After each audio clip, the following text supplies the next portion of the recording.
Okay, so welcome to day 2, part 2 of this 9-3 lesson. So yesterday we looked at using law of sines for angle, side, angle, angle, angle, side, and side, side, angle. Was the third piece that we hadn't gotten to. Well, that's what we're going to be doing here.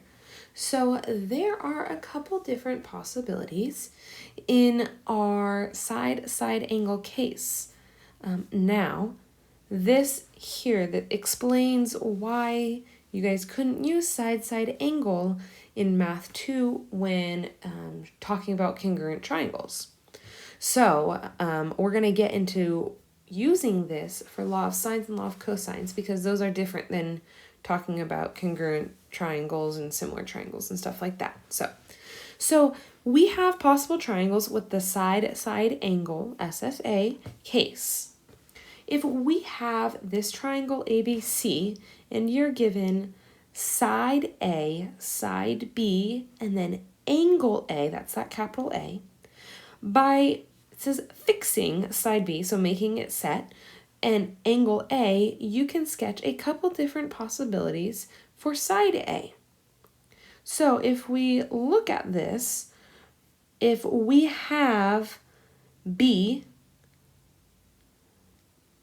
if that left-hand one, if your angle A is obtuse, that's, let me get my pen, this one, if it's obtuse and your side length B is greater than your side length A, there is no triangle. So that's that first one. Below that, if you have A being obtuse, and then your side A is larger than your side B, you have one triangle.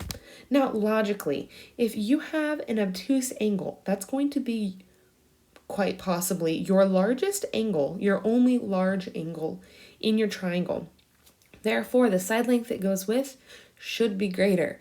So if you have an angle of 130 and your side length is 3 for A and it's 8 for B, logically that cannot happen.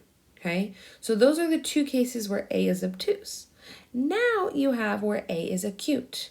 Remember, obtuse is greater than 180 degrees. So we're saying that A is greater than 90.